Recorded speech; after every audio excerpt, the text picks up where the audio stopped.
एक सत्य घटना आपको सुनाऊं मैं। एक सेठ था, तो उसके 3 पुत्र थे। 3 पुत्र थे, लेकिन उसे बिटिया की बड़ी इच्छा थी कि मेरी एक बेटी भी होती तो बड़ा अच्छा होता। मेरी एक बेटी होती, उसे अच्छा पहनाता, उसका कन्यादान करता, खूब लाड दुलार करता। लेकिन उसके भाग्य में कन्या नहीं थी, नहीं हुई। तो उस व्यक्ति को बड़ी ग्लानि रहती थी कि भगवान ने मुझे एक बेटी नहीं दी। करते करते बेटे तीनों बड़े हो गए। तीनों बेटे बड़े हो गए, तीनों बेटों का विवाह हुआ। विवाह के पश्चात 3 बहुएं घर में आई। 3 बहुएं घर में आई, रहने लगी, परिवार चलने लगा। लेकिन फिर भी मन से वो इच्छा नहीं जाती कि मेरी भी एक बेटी होती, काश मेरी भी एक बेटी होती। दिन रात यही सोचता रहता। जीवन बीत गया, एक बेटी नहीं मिली, एक बेटी नहीं मिली। अचानक से एक दिन बैठा था तो उसके पास एक संत आए, और जब संत भगवान आए, संत भगवान ने पूछा क्या हुआ, क्यों तुम ऐसे बड़े चिंतित हो, बड़े परेशान लग रहे हो, क्या बात है। उसने कहा महाराज हमको बड़ी इच्छा थी कि हमारी एक बिटिया रहती, एक कन्या रहती, तो मैं उसे बड़ा प्रेम करता, बड़ा लाड दुलार करता, कन्यादान करता, बड़ा शौक था मेरा। लेकिन हमारी कोई बेटी हुई नहीं। तो वो सेठ राधा रानी का बड़ा उपासक था, बड़ा भक्त था, बड़ा प्रेमी था।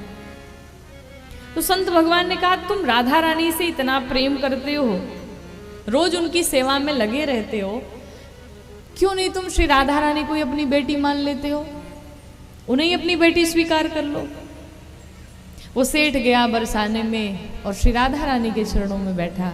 श्री राधा रानी से कहा मैया आज तक मैं आपको अपनी माँ मानता था, इष्ट मानता था, लेकिन अब आज के बाद से हमारा संबंध बदल गया। आज के बाद से आप हमारी बिटिया और मैं आपका पिता, बाप बेटी का संबंध बना लिया।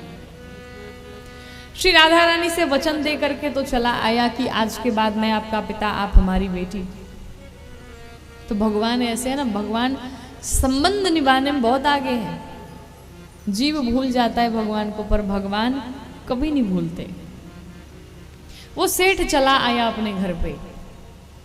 एक दिन की बात है, घर में कुछ फंक्शन पड़ा, तो घर की जो बहुएं थी उन्हें चूड़ी पहननी थी। तो घर पे अचानक से एक चूड़िहारन आई। चूड़िहारन आई और बारी बारी से तीनों बहुओं को चूड़ियां पहनाने लगी। तो 3 बहुएं तो ऑलरेडी थी घर में, एक और दुल्हन आकर के बैठ गई वहीं पे घूंघट निकाले हुए। जब चूड़िहारन ने 3 को चूड़ियां पहनाई तो उसे कुछ नहीं लगा, लेकिन जब चौथे को चूड़ियां पहनाने गई, वो गोरे गोरे हाथ, वो चेहरे की लालिमा, अद्भुत दृश्य दिखाई पड़ रहा है। एक अजीब सी दुर्घटना, उसके भीतर एक अजीब सी हलचल है उन हाथों को देख करके।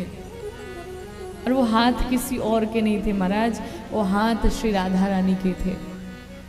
राधा रानी बैठ के चूड़ियां पहन रही हैं। चूड़ियां सबने पहनी, चूड़िहारन चली गई, सेठ के पास पहुंची और सेठ से जा करके कहती है महाराज हमने 4 बहुओं को चूड़ियां पहनाई हैं, और हमारे 4 बहुओं को जो चूड़ियां पहनाई हमारे पैसे दे दो। तो सेठ ने कहा ये बता तू झूठ क्यों बोल रही है। कहा मैं झूठ बोल रही हूँ। कहा हाँ क्यों। कहा हमारी तो 3 ही बहू हैं, चौथी कहाँ से आ गई। तो चूड़िहारन ने कहा भाई तू पागल हो गया है, हमने तो 4 को ही चूड़ियां पहनाई है। तो सेठ को लगा कि ये पैसे की लालच में, लोभ में ये झूठ बोल रही है हमसे, हमारी तो 3 ही बहुएं हैं। सेठ ने पैसे देने से मना कर दिया, कहा मैं घर जाऊंगा फिर दूंगा तुझे पैसे। सेठ घर पे आया, बहुओं को बुलाया, कहा चूड़ियां पहनी। बहुओं ने कहा पहनी। तो ये बताओ तुम्हारी कोई बहन भी आई थी क्या। तीनों बहुओं से पूछा किसी की कोई बहन आई थी।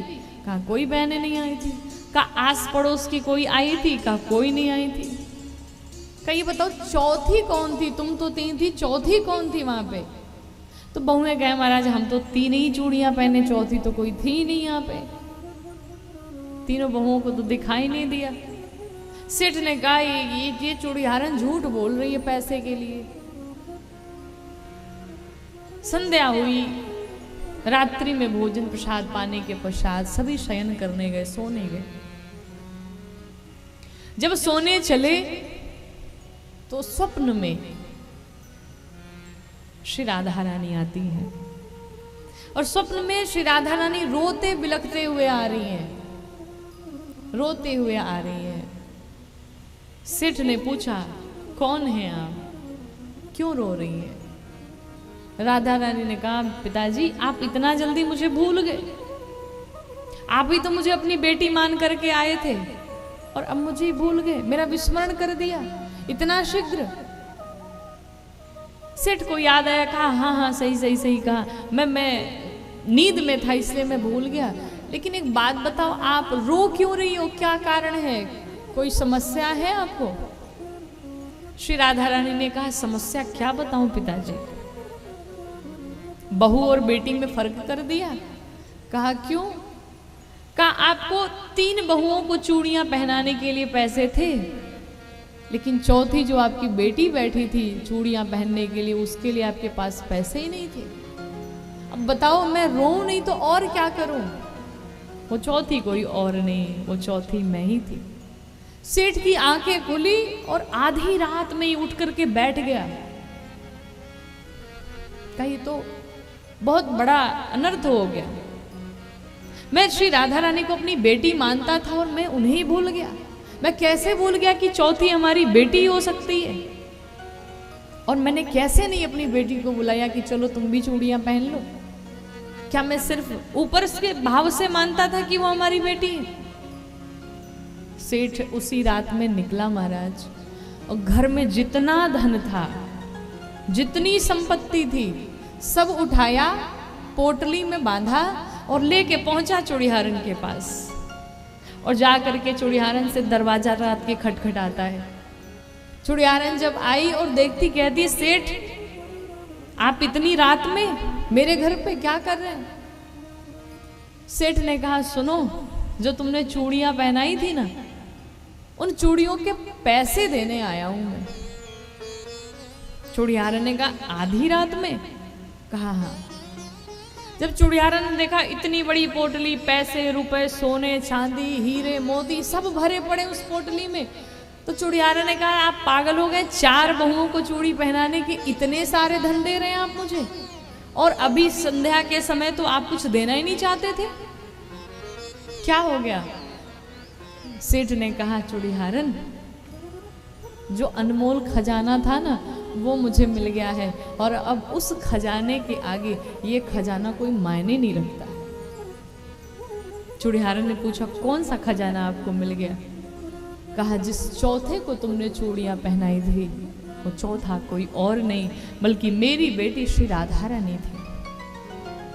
और जब चूड़ीहारन ने सुना कि मैंने इन्हीं अपने हाथों से श्री राधा रानी को चूड़ियां पहनाई, चूड़ीहारन ने सारे धन को महाराज फेंक दिया और दोनों पहुंचे बरसाने में श्री राधा रानी के चरणों में जाकर के बैठ गए।